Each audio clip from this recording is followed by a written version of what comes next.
Khunai asi achungba mayon amada punaba amadi lengake asoibasing semdoke haina thorakliba paumi su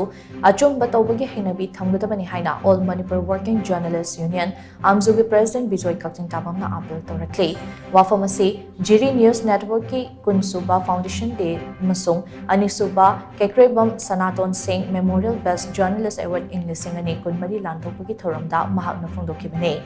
Manipur Press Club ki Thangsing Hall da pangthokpa thoram maduda special guest oina saruk yakiba Bijoy Kaktingtabam hai hauzik ase Manipur da leiriba media house amadi social media pairiba sing anigi marakta chauna muknaba ama thokli media house sing ki ek amagi makhada chatna kanglon kaya tung ilaga pau phongbane masigi thawong ase social media da di leite social media gi di mobile phone ama pairaga pumnamak yare masida kadina yai natraga yade haiba amata leite Kudak ki thodok wathok amadi atei issue gi pausing social media da thuna thagalakpa maramda media house singi credibility da changna singnaba ama oiraktaba nate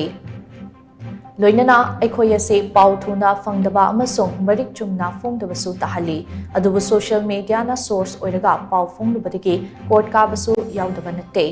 Mahakna makatana hai Jiribam district ase Manipur ki oinadi yamna maru oiba strategic location amane More border town gumna Jiribam asisu lalol itiki lamda maru oiba mafam ama oiribani asigumba mafam asidagi mating leiba amade lengak londa achouba thodang logadaba miyamgi mihut thagat pachungani masina Jiribam miyamgi punsirol amasung chaukat thorangdasu hena masak thokpa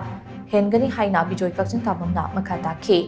Thoramaduda Impact TV gi reporter Alangbam Ozit Kumar Musuk amasung Jiri News Network staff reporter RK Chandrasanada Anisuba Kekrebam Sanaton Singh Memorial Best Journalist Award in lisingani kunmari lanthokuna ikai khumnaba utke Kuda Press Council of India na aking mamayang pili si hapayay si hapayati si hapano si hayayati ay si mayang pili adunga aga kuno di pasal point masagi social media da tawriba kharasna tawsina thodo thomda laani kanum laani mai mobile ko thorani mobile ta panom namjala longalaga YouTube ta kai thamra aduna so sab aduna masi ko koi ekama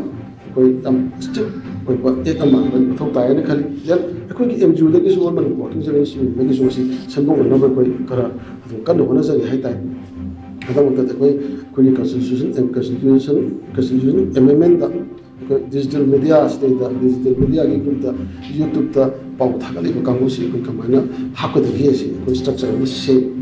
ma mi ya shuk da ki ta da thok to da ni ma structure si da ga da ni ma gi annual return se shugam ko da ni ga na koi ma se madu ki laga pajana puthokpa madu pajana pau i puthokpa ngamba kangu du di koi amju di member ko bi ya ni adu na da ga di ya